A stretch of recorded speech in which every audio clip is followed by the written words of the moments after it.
All right. Welcome, everybody. Welcome to the first session of the afternoon, the Salmon in the Classroom Roundtable. My name is Chris Tao, and I work at the Pierce Conservation District.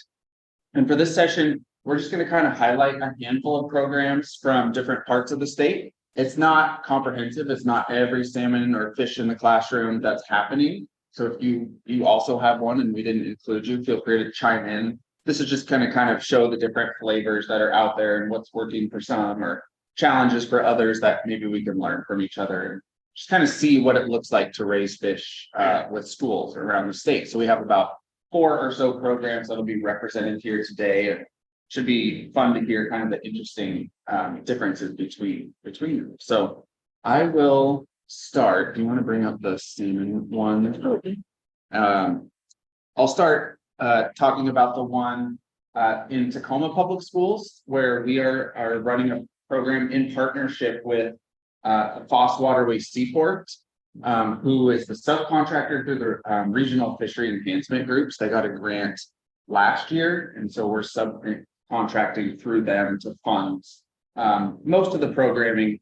Also with Tacoma Public Schools, which has about 35 elementary schools in Tacoma. We're not in all of them yet. We're trying to get there. We're thinking about how to get there. But that's our main school partner is the Tacoma Public Schools, plus one tribal school in the area as well. Chris, how many are you in right? We are in 19 right now. Yeah.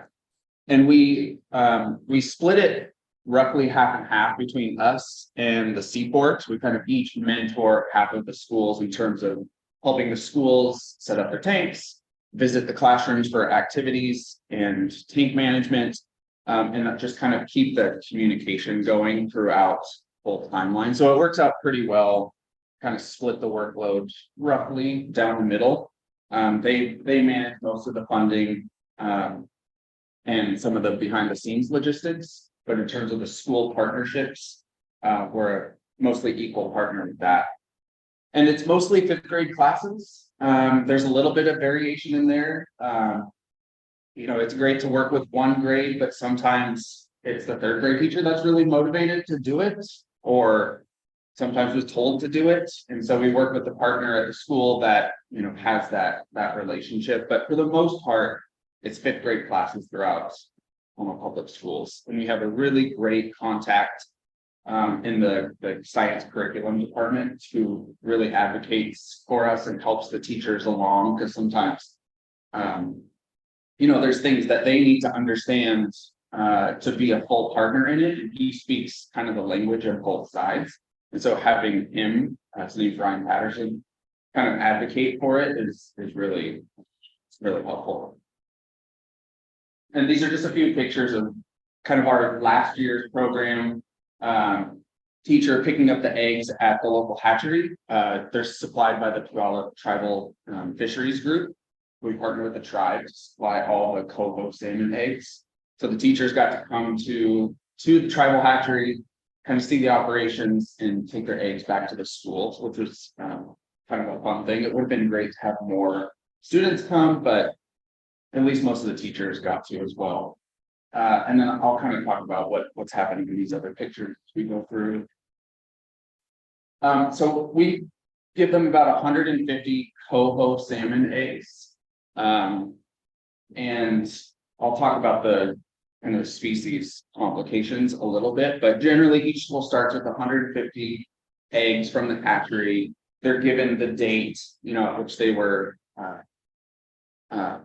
collected, so that way they can start calculating when they might hatch. That's kind of their first activity, is predicting when they might hatch based on temperature units, which is probably something a lot of you are familiar with anyways, and it's a fun way for them to start getting to know their salmon. With coho salmon eggs, it's a November to March timeline, just based on their spawning, and that really poses some problems on the school side of things with breaks.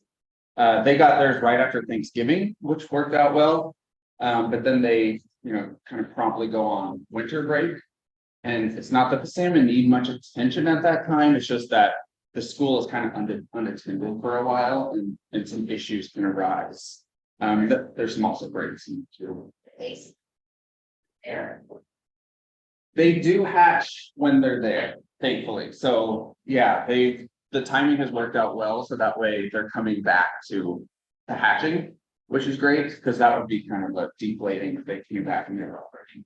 So that in that way it does work out. But the timeline is a little bit challenging. You have to be called like power outages or anything like that. Not yet. That we have Okay. battery backup bubblers, That's smart. which is great. We have had issues where the chiller that keeps the temperature cool for them. There's a big green button on it, and that green button can be very inviting and easy to see. And so sometimes it'll get pushed and the chiller will go off. So that's happened, and actually it's gone off for a whole weekend and they've come back and it's been fine. So but it's kind of it's something that's all in the back of our minds. But the bubblers are there in case the power does go off. They oxygenate the water. So we kick it off with the teacher orientation at the Seaport, where the teachers can rotate through stations to learn about how to siphon, what does water quality testing look like, and what does the classroom learning look like. So they kind of get a crash course in the program itself and get a kind of snapshot of what it looks like. We got to go back to in-person workshops this past year, which was super exciting because it had been on Teams up until that point, which is very challenging. We had pretty good attendance for that one as well. So it's really important that they kind of come see it and get started on the right foot. It involves 3 visits from us, the community partner. So myself and an AmeriCorps member will kind of then divvy up our 10 or so schools and be the point for them. And we'll go say, hey, you have a tank in your class. Let's see what this means. We'll show them like how to maintain and siphon the tank and do some water quality testing, because we want them to be involved as well as much as possible. And then we have 2 more learning visits before the field trip where we're doing activities. They're also doing things on their own, led by the teacher, or I'll talk about in a minute the interns that were new this year. But in terms of our involvement at the school, aside from emergency, something wrong with my tank, please come check it and see what's happening. We have 3 kind of scheduled visits in those 2 or 3 months. And then we go release. We condensed all 19 schools into 7 field trip days, all right before spring break. So the end of March, mid to end of March, where we have about 2 schools come at a time, rotate to different stations to do macroinvertebrate viewing and water quality testing at the creek itself, and then walk kind of the trails of the creek and assess, is this a good habitat for the salmon that they're releasing? Because they put all this work into raising them. Here's where they're putting them into their home. What do you think about it? Is this a great place for your salmon? And we picked up a pretty good place. Home is a little bit limited in terms of salmon bearing streams that are super healthy, but Swan Creek is a pretty good example. And so they really enjoy being there. That's the team for the release day. It takes a lot of staffing to make those releases work, since we'll have 60 or 80 kids there at a time on lunch break, and then we'll have another group come through to release. And then just something interesting to highlight this year, this was a new feature, a new thing that we tried, to have high school interns from the Science and Math Institute, who have a little bit different structure than maybe a typical high school. They have a January internship program that they can opt into. And it actually goes the rest of the semester, but January is a full-time kind of position. And so they would adopt 2 schools to be at twice a week each. They'd be with a team of 2 to 4 interns, high school interns. And we spent days with them, prepping them the same way we do the teachers, how to take care of a tank and raise salmon, and what does this mean? How do you interact with kids? How do you write emails to teachers? And how to be, kind of an adult, like this is a job. And then we give them that crash course, and they stick with the school the rest of the way through the term. Taking care of the tank, involving the students in the care, doing things like mentoring reading groups or being out at recess to kind of monitor whatever the school could find for them as a meaningful way to engage. They were kind of up for it. And we saw mixed results with it. It really had to be from both sides. Like the teacher had to be engaged in finding things for them to do and really utilize them. And the high schoolers had to be up for being, an adult, responsible, showing up, communicating. And so some schools were great success cases and kids loved them. And you got to bond with their intern for 3 or 4 months and really get to know them. And others, the teachers were like, well, they kind of came in, they did the tank stuff and they left. That was about it. So we had a very long, breakdown meeting at the end to talk about what worked and didn't, how we're going to do it better next year, because it really was crucial for adding capacity for not just the 19 schools, but we're trying to get up to 35 eventually. And so we got to figure something out if we're going to get there. And so this was a really fun experiment, a lot of great success stories and fun things that the students learned, and definitely some room for growth for next year. So that's just a quick snapshot of the Tacoma program to give you a sense. We got a few more to hear, and then we can have discussion and questions and some more time for that right at the end too. But I'll invite Kara up. I think you're next.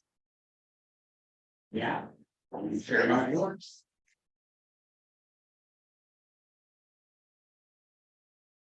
My name is Kara Calver. I'm the Education Director at the Franklin Conservation District in Pasco. And I have overseen the Salmon in the Classroom program with Franklin County for 17 years, but our program celebrated the 20th year this year of doing Salmon in the Classroom. I have 24 schools, and as you saw in Chris's picture, we use a 55-gallon tank, which I think is a similar setup as yours. I do most of mine at 4th grade, and I have a different reason as to why. But I also have some 5th grade and I also have some 3rd grade. I even have a couple I have one tank in a middle school, one tank in a high school as well. And we raise approximately 200 Chinook salmon. So they're delivered in January of every year as soon as they come back from Christmas break. I deliver the eggs, and unfortunately for me, we almost always hatch right around Martin Luther King Day. So I do have that, it's a 1-day vacation in the middle of the month, and darn it, if you can leave it. That's about the time they start hatching. So, but the salmon do hatch for about a week, so they don't miss the whole thing, but they usually come back after that 3-day weekend to see fish swimming, or on the ground. 4th grade in particular, I work with the Pasco School District, and because I've been my kids went to school in Pasco, so I was very invested in that school district to start with, but they did a realignment of their science curriculum back in 2017. We had a strike the year before in 2016, where the teachers went on strike and they demanded curriculum. And so the first year back, 2016 school year, they adopted new reading and math curriculum. And the second year in 2017-18 was the year that they need a new science curriculum that all aligned with an NGSS standards. So I volunteered as a parent, but also a community member to sit on the science alignment team that year. And I was one of only 5 people on the entire committee to adopt all of Pasco School District's science curriculum at that point. There were 2 STEM teachers, 2 conventional teachers, because we have 4 STEM schools in our district. And then there was me. So out of 350 elementary school teachers, 4 of them showed up to sit on this alignment team. And I attribute that to burnout. They got burned out the previous year, really having to dive into the math and the ELA. So they wanted to adopt Salmon in the Classroom as curriculum at 4th grade. So for me in Pasco School District, I was the only naysayer in the group that said, no, don't do that. Because right now they're working with Conservation District to fund this program that I do have the generosity of our implementation money and my time and some volunteer time. And I was thinking, like, what happens if I'm not, what's going to happen to this program if you put it into curriculum as adopted curriculum? I just didn't know how it was going to take take off. Also, if you force a teacher to do this, what kind of outcomes are you going to get? I had always worked with teachers that wanted to do it. And that was a struggle in and of itself because that's a huge learning curve on what they have to do. So to force somebody to say, you're going to take care of these salmon for 5 months, that was a big ask. However, those teachers reminded me that teachers have to teach things they don't want to teach all the time. There's first grade teachers having to raise butterflies. There's third grade teachers or fifth grade teachers raising crawdads and things like that in their classroom that they don't necessarily want to do all the time, but they have to. And so it's like, okay, and they adopted it as curriculum. So we do it at 4th grade in the Pasco School District. It also works really well with social studies with the whole since time immemorial curriculum for Native. We do our salmon release at Sacagawea Park. I'm not sure what I'm Changed. yeah. Just so you get a sense of the size of the tank. We have them mostly in and I'll get to our release in just a minute. I forgot which order my slides were. These setups are they've come down in price quite significantly. I would say you could get a setup for a new school for about $1,000 for everything. And then every year there are consumables that we supply. New filter media. And if their aerator breaks, their bubble wand or something, some new tubing, some minimal things that we need to supply. This is the setup that I have, but it's 3 major components inside of the tank, which is the chiller, the most expensive part. It's the refrigeration unit. Ours run about $600. Filter, $75. And then the air, it's about $30. So you can also find grants or sponsorships. There's also outside agencies that might want to put their name on the front of that tank and be a sponsor for those setups. A few years back, actually was helped with the Grant Conservation District at the time. Heather that was working with me, we put together this Salmon in the Classroom informational guide. So it's on our website. So teachers have a hard copy of how to take care of their fish and things like that. But Chris would probably attest, no matter how much you train the teachers and how much you tell them and how much information you put everywhere, the first thing they're just going to do is call you and say, I had 17 releases this year for my 24 tanks. Some of my schools were combined, but we do our release at Sacagawea Park in Pasco. It is the confluence of the Snake and Columbia River. It's very historical in its nature. It was a place where Lewis and Clark camped overnight, and they wrote in their journals how the rivers ran red with salmon. They could literally walk across the river on the backs of the salmon. So 4th graders study Washington State history as well. So the Sacagawea Park release is really a nice meld for us of social studies and science together for 4th graders. And that's why we really kind of like it at that grade level. We release into a boat launch because it's safe. I mean, there's a lot of factors that go into getting kids near water that you have to consider. And I try to be less reliant on volunteers for this because I'm doing 17 days. If I have to find volunteers for 17 days, you're probably going to get 17 cancellations, right? Because that's sometimes what happens with volunteers because their time is precious. So I try to rely on staff to support us and the park staff as well as conservation district staff. And we set up a couple of stations that we lead. I led the birding station this year. We led kids through the park and talk them about the birds, but also how the birds relate to salmon. We do hooks and ladders, the life cycle game. We make life cycle bracelets. And at Sacagawea Park, we have a little museum. It's called the Interpretive Center, and it's an amazing little gem all about Lewis and Clark and Sacagawea. So that's what we do in our program. And like I said, we release between March and May, 17 days. I also have a robust, I think it's robust. It's a terribly designed website, but it is robust as far as the content. We had to go virtual when we were doing COVID. And so I had a camera on my tank where everybody just participated with my tank and they would log in and look at the tank every day. I've had some teachers that say, don't take that information down, keep it there forever in perpetuity, because what they can do now is look back at those certain days videos and compare them year after year with their class, because that's not going to change necessarily. It's really still the same timeline. So they can also stop the video, look at the size of the fish. Notice on the last picture, I had a ruler so they could kind of measure fish. And it's a stop in time. where I'll probably leave it there, but Rachel Little across the river from me in the Benton Conservation District has a twice the size program as me, if not 3 times the size. She is my salmon expert. She is a fisheries biologist. She has trained me in all of the things that I know salmon, and she is my go-to expert. I would recommend all of you add her to your contact list. It's Rachel Little at bentcd.org. And she, during COVID, we weren't able to deliver salmon to be dissected by teachers. We also deliver carcasses if they want to dissect them. And these are Chinook salmon, so they're the large ones. And we deliver a male and a female so they can dissect them in their classroom, which is amazing at 4th grade, because then the kids get to touch it all and they get really excited about anatomy. And we did some virtual videos. We recorded the salmon dissection and broke it up into chapters and in different parts of the anatomy. So those live on our website as well. Anybody can access that, and it's super awesome for teacher training as well. If our new teachers come on board and they're like, I don't know how to dissect a salmon, maybe someday I would like to, and I say, check out those videos. It'll really help you walk through that. Yeah, that's about all I have as far as our program goes. I think I'm turning it over. Oh, thank you. Jacob. Oh, Maggie. Okay.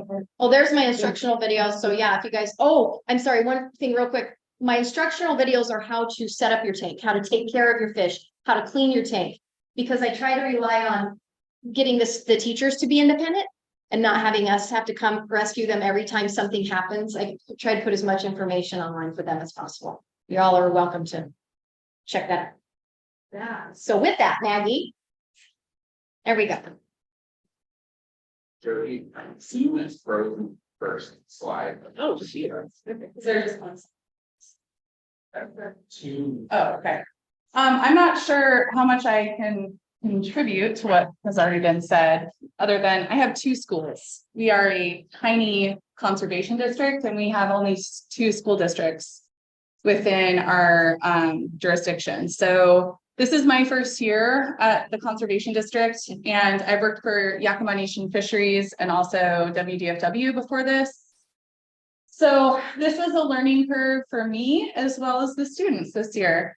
I will add, we are pretty rural. Mansfield Elementary is in a town of 300.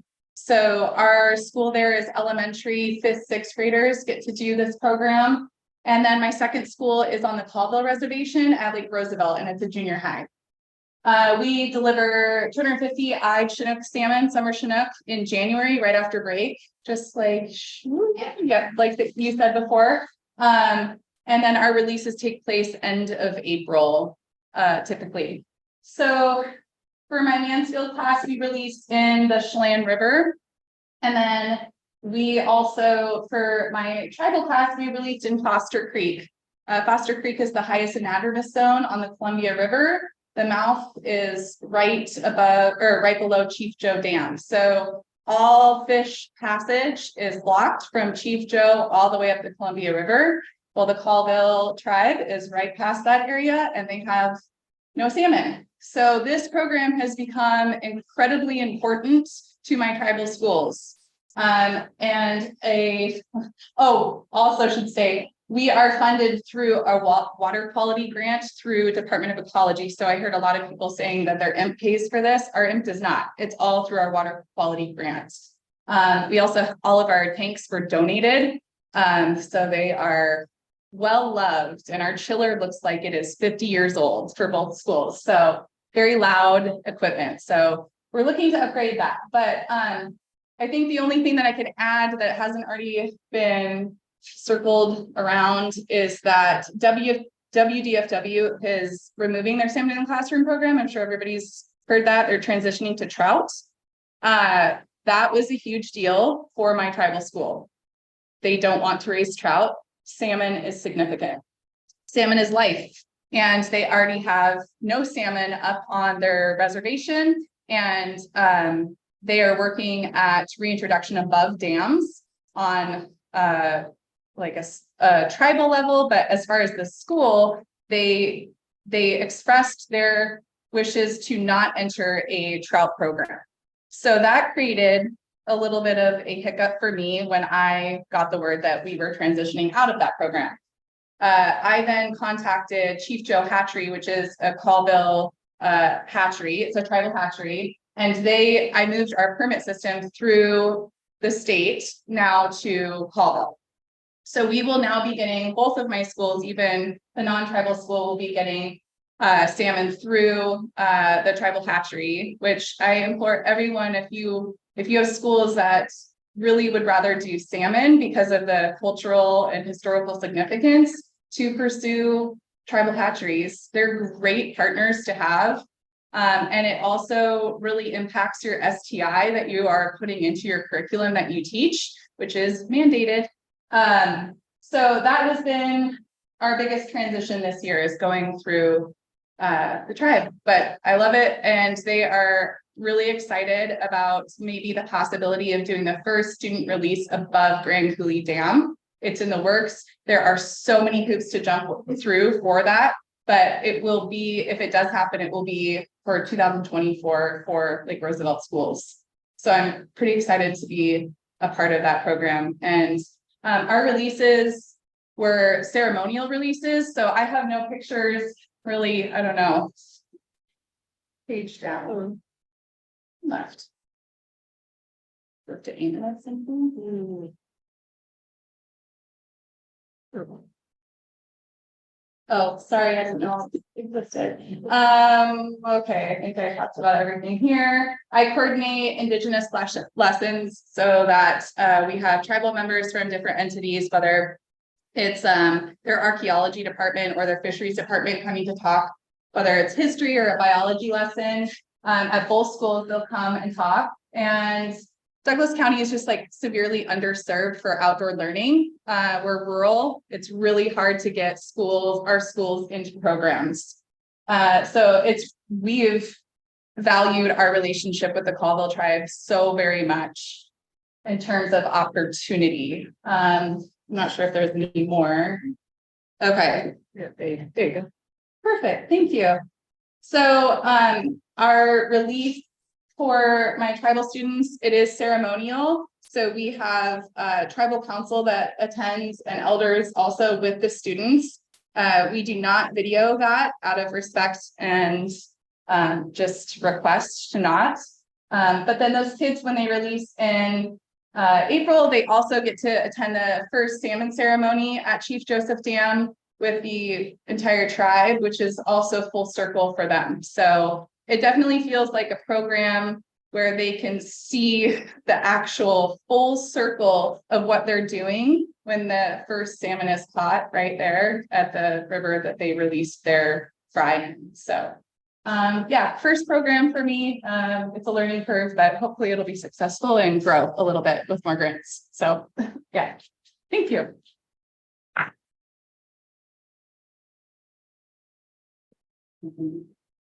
I was not given a reason. It was pretty short and sweet. I inquired. I did not read that. I have got an email that said anything like that. Oh. Maybe I'm just still being. Summer Schneck. Speaking of trout. Speaking of trout, we do trout in the classroom. We don't do salmon in the classroom. I'm Jacob Town. I work for Grant County Conservation District, doing business as Columbia Basin Conservation District. I am not the project lead on this. I am an assist. Elliot DeLong, who is also our operations manager for the district, has done trout in classroom for close to 5+ years. He comes from a fish and hatcheries background. He's very knowledgeable about that. The reason why I have helped him with this is because I come from an ed background in communications. So we've really been partnering together, getting this program really revitalized, especially after COVID. So we have 14 tanks across 5 school districts. That includes like Soap Lake, Quincy, Ephrata, Moses Lake. We have a lot of materials available, and we have a lot of materials that I've developed. So we released 2,200 trout par, but usually it's between 28 and 3,000. We had a smaller year. We get our fish from WDFW. And so the funding comes from our implementation for Ed and Outreach. Elliot's done a very good job of implementing that into our budget all the time.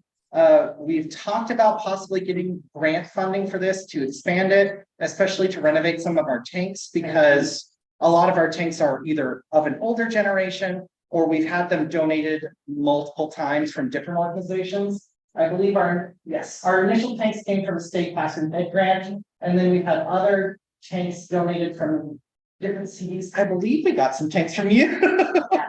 Yes. Yes, and so we've got tanks from Franklin, and we also got from the Leavenworth Trout Unlimited. We've gotten some tanks from them. So all of our tanks look very different. All of our equipment looks very different.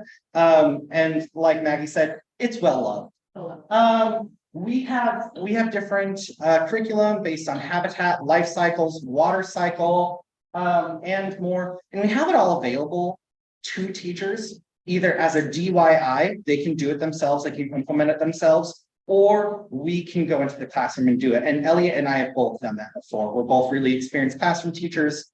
And so we give them the option of, would you rather implement it yourselves, you know your class best, or would you rather have a guest come in? And so we just leave it up to the teacher to decide, but we have all the materials available for them if they so choose.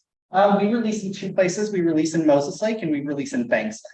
We only do one release in Banks Lake, and that's for Cooley City. It's the one city that we do over on that side, and it's the one lake that we do over on that side. The rest of them are released into Moses Lake. So we release in Connolly Park, which is MLIRD, Moses Lake Irrigation and Rehabilitation District. They own that spot of land and also the water rights to that land. So that's why we release there. We have a really good working partnership with them. So release days, we did 11. We did 11 release days. We doubled up. Our classroom ranges are kinders through 5th grade.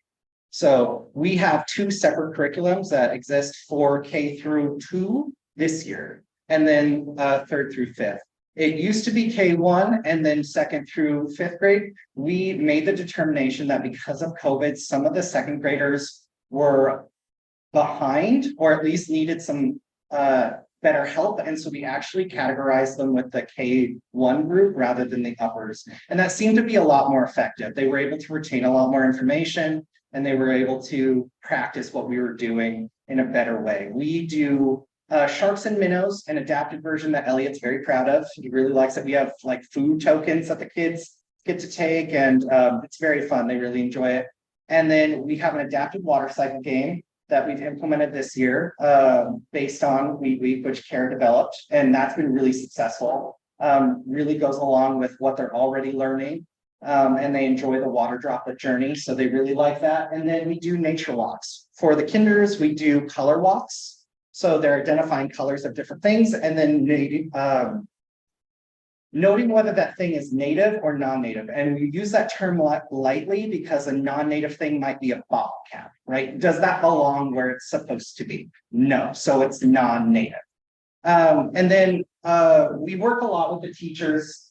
Elliot is very involved with the teachers. He's been grooming a lot of them for several years. He's like, and some of them are really great. And then, as we all have experienced, some new teacher comes in and does not put her bubbler while she's transporting her fish, and all of them die en route. We had that happen twice this year. So, and they were great looking par. They were really good looking fish. And so we've had a couple of hiccups this year. Again, we're revitalizing our program, so it's something that is bound to happen. But then you get those teachers who know the routine, they know what to do, they get these big juicy fish, and then the kids really enjoy just, part of it is they get to name their fish. So and some of those kids are really good at knowing, like, that's not my fish. I swear to God. And so they get really emotionally involved and attached, and it's such a important, meaningful part of the lesson of the year for them. And Elliot, his mother, is a kindergarten teacher and has been the spokesperson for the Moses Lake District for this program. So any of the teachers who come in who don't know about it, Elliot's mom is like, oh, let me tell you about it. So we have a really robust program. I don't know if we're thinking about maintaining it or expanding it, but with me being added this year, I think the goal is to expand to more schools and just get it more out there. So yeah, thank you.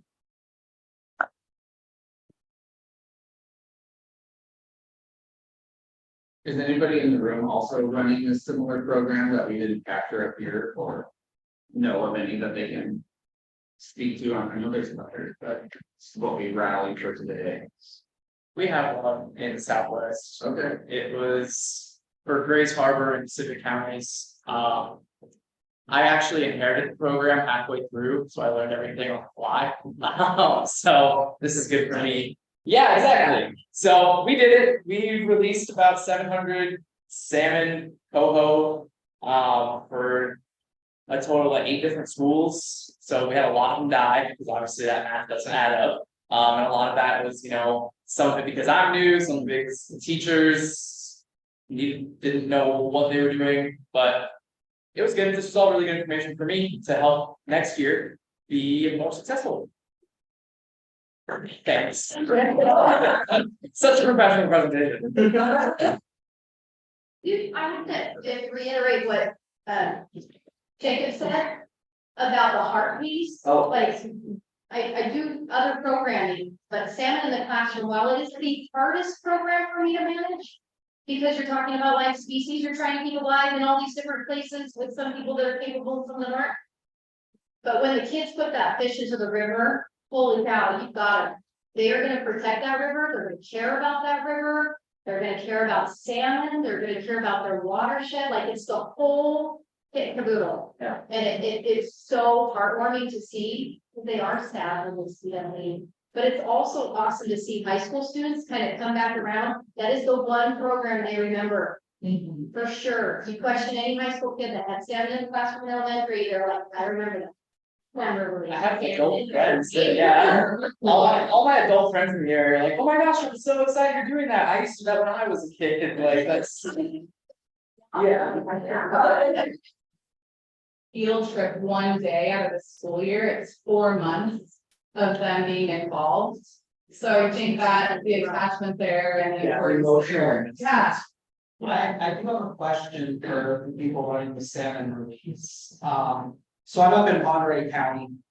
We have a ton of funding going for salmon and habitat restoration up there. We don't actually get salmon up there. You will soon because That's the idea. That's the idea. Like, as we're kind of building up the habitat and everything up there to prepare for that. It's also benefiting all of the native fish we already have there.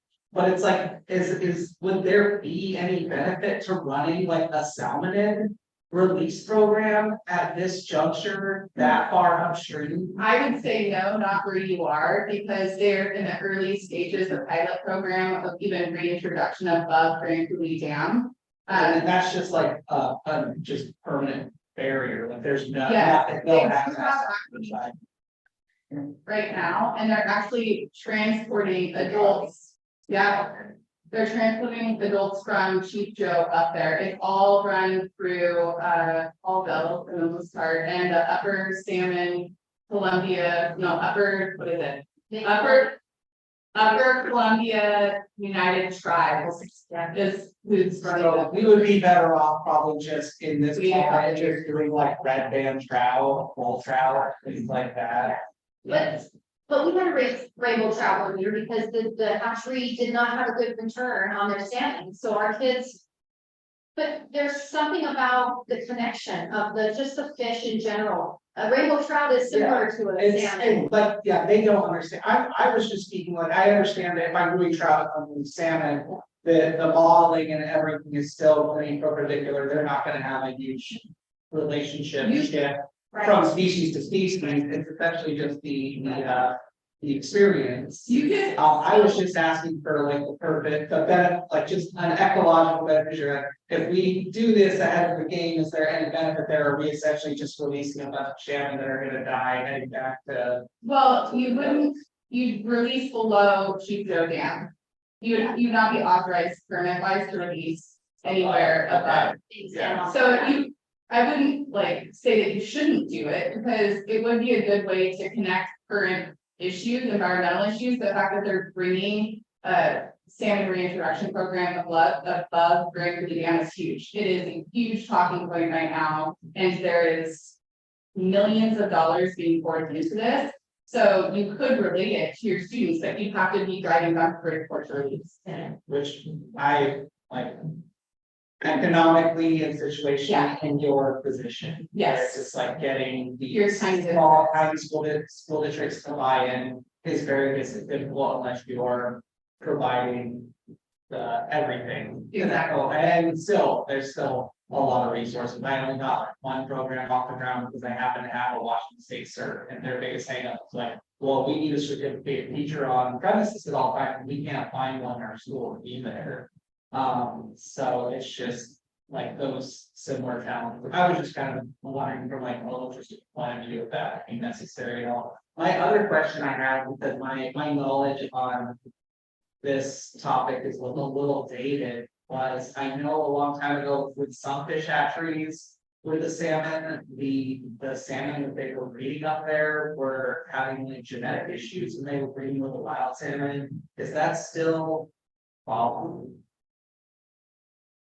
I have no idea. I know that Yeah. I know, are your adipose fins clipped on your salmon at release? No. So that presents issues too, and I actually had students connecting dots going, wait, so.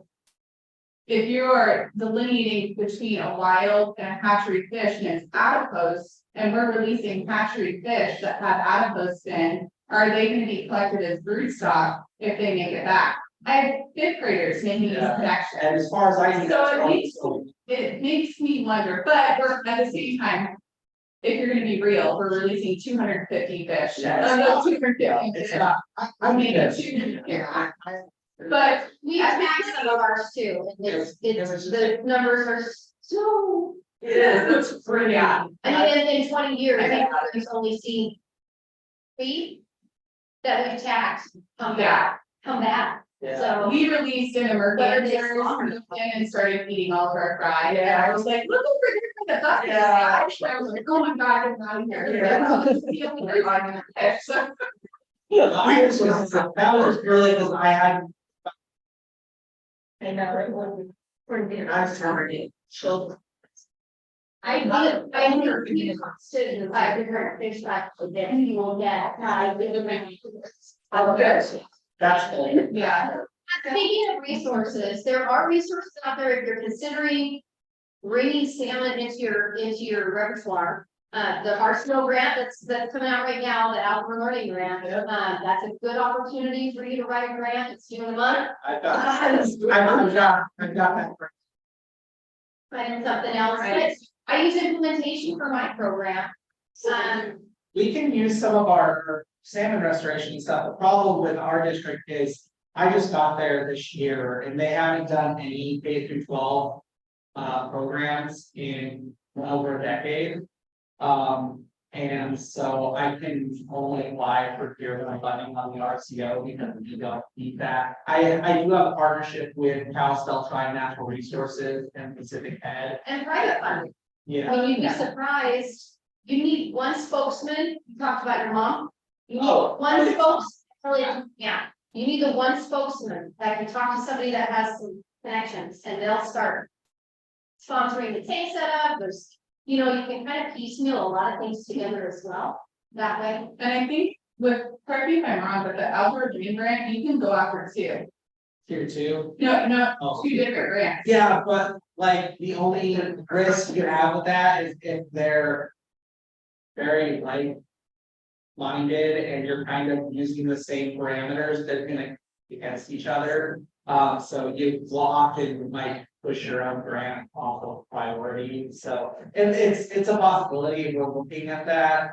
I was kind of looking at reversing it where it's like I have the Kalispell education. We're working with the Indian Creek Community Forest Center to do a lot of outdoor learning experiences, both professional development for educators with on-site learning, Pacific Ed, and then Kalispell Tribe doing SCI and ecological education to the students with sustainability programs in there. But it's like you can't get very far under $1,000. So we're trying to maybe see if we can reverse engineer it where like the Kalispell Tribe applies for the RCO grant because he's got the fact that it's the facilities and educational experience, so we could max out. Do you have the equipment for the program? If it Well, was 10 years ago? We have. No. Well, I don't know, we've got like, it's a weird situation out there. I've got an office that nobody's used in like 10 years that just looks like people literally just like not a desk and flat. And it's like they got a shirt or something. So there's a bunch of stuff in there. I don't know exactly what's up there, but there's tons of supplies from whatever they were. 2010. I mean, aside from the point there, I just lost it. I just wanted to know if anybody gets funding from the trust. And it sounds like you do a little bit, but I'm just curious, are they on board to give you guys money for this program? I've never asked to try. I've never asked them. They don't give us money either. They have, a lot of facilities near Newport. And they just essentially allow us access to their facilities, so. We are building a riparian nursery on some of their land, but we haven't paid for all of it. And then. I would think this would be a big incentive program. And I know Rachel with the Bend Conservation District, she works with the Frosted Factory, which is a tribal hatchery, so she also gets eggs. She does some of her stuff as them. I'm not sure if they give her funding or not. But then she also works with other conservation districts, so she's betting, but she's got contracts with South Yakima. Oh, wow. That aren't being served, you know, so. For us, the Kalispell tribe got cut out of all the STI discussion, essentially, when they weren't installed with standards.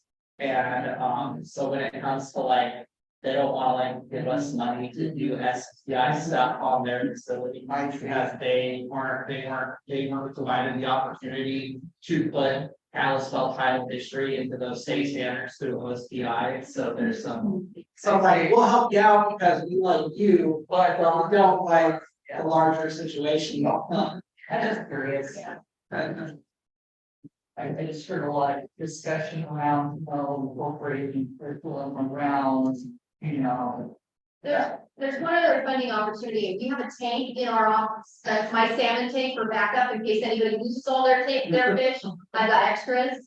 But it's also that conversation piece when a farmer or rancher or anybody that comes in and says, what's going on, what is that? And then you can always bring them into it, and if they have a company name and they want to support. That's how we brought on a lot of our private schools in the county. Parents were farmers and knew about it. And they said, my kid needs a tank in their school, so like, they got it for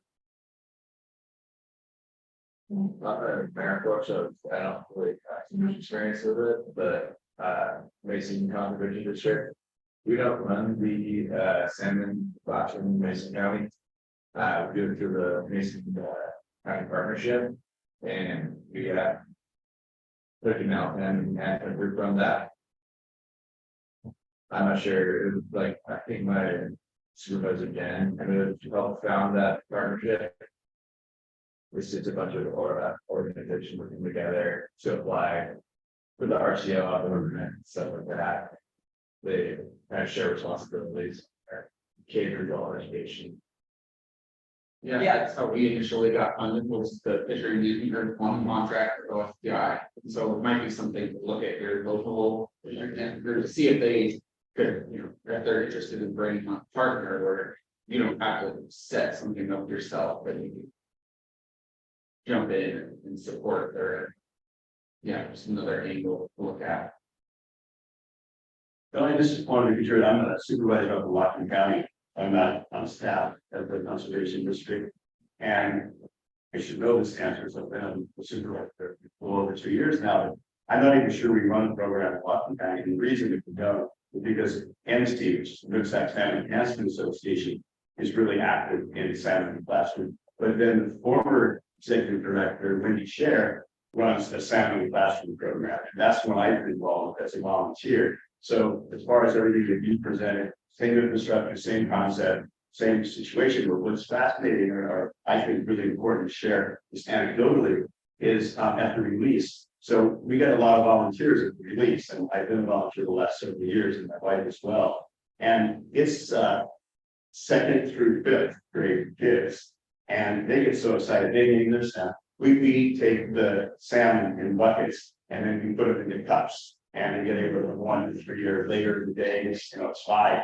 And so several classes are releasing. So they name their salmon, and they also make a wish for the salmon when they release. The difference from everything that everybody else said, it sounds like you're releasing salmon in the main waterway. We're not, we're going in just peripheral creeks. Some of them, have never seen a salmon or not in the last 50 years, but they're releasing them in these peripheral creeks. And what we do is we have I think it's a 4-inch tube. It's cut in half, and there's a message written right on it, and have a good voyage and all. And then the kids, because there was very little water flow and very deep water, we have the tube go into the stream or the stagnant water is basically. And the kids take their cup and they say their wish, and then they release the salmon in their cup.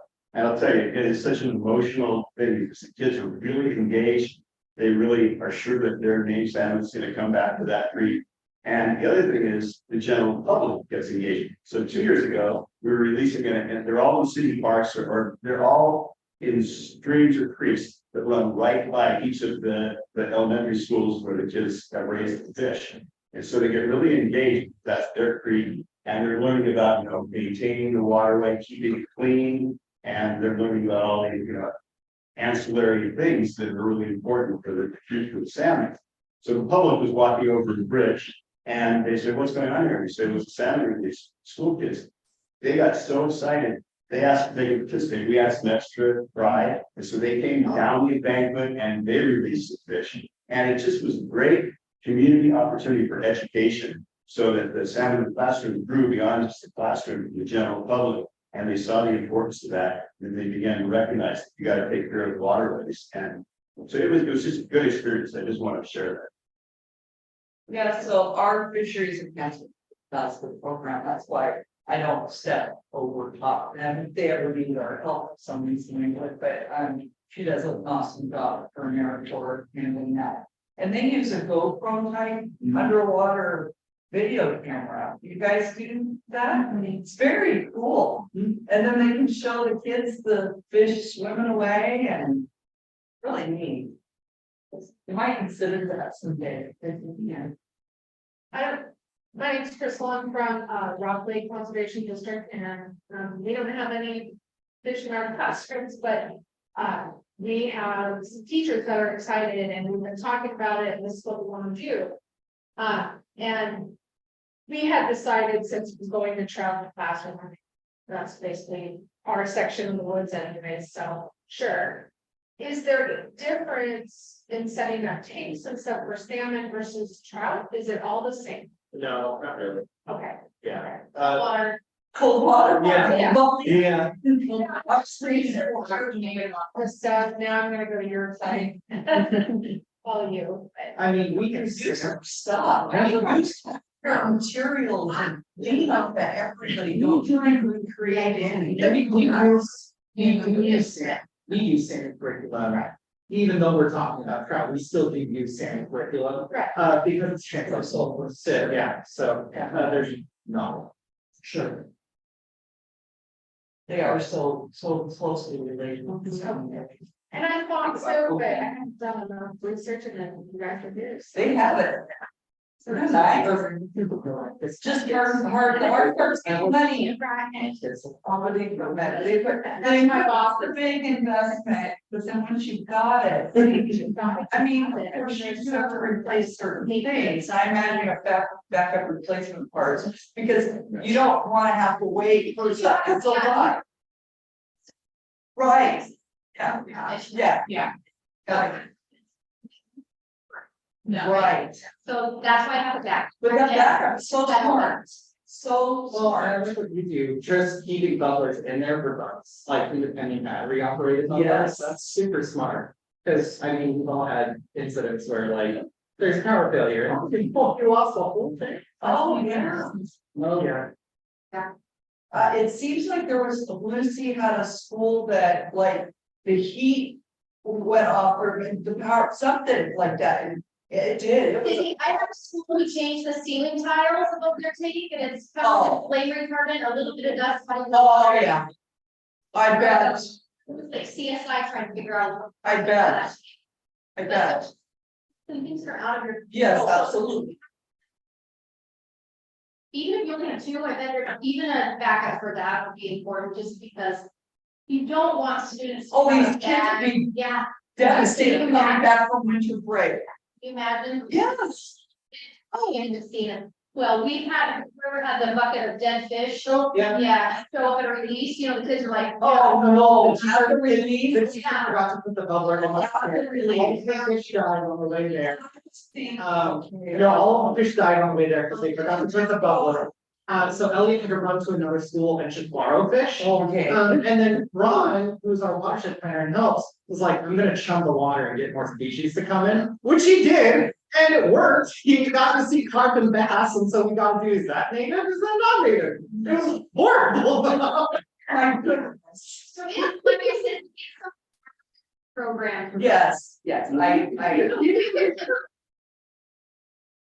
The more people you have involved, I would say, better. Yeah. Because if you don't have, shit, like I have Rachel across the river, she's got backup, so this, that, and the other. Yeah. Sure. Mine was on her case, and so, They call either one is. yeah, it always happens at Friday at 5. Yeah. I think, And you gotta get those teachers on board to do things during the breaks, or you know what I mean? Just fish need to be fed. They. we have a lot of activities. Oh, you do? Okay, because I know that dudes do that too. $20 is the best. I had teachers killing fish this year because they didn't feed them enough, and they were wondering why their fish were dying. Oh, I'm like, man. it's not a bad feeder. I If see. they're not. Okay.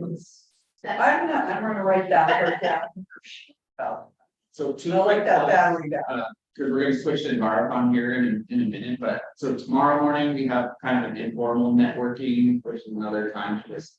You know, continue this conversation, social media one, we were still going to, so to continue the conversation. And then right after that, Kim Vogler from Okanagan runs the statewide CD educator group.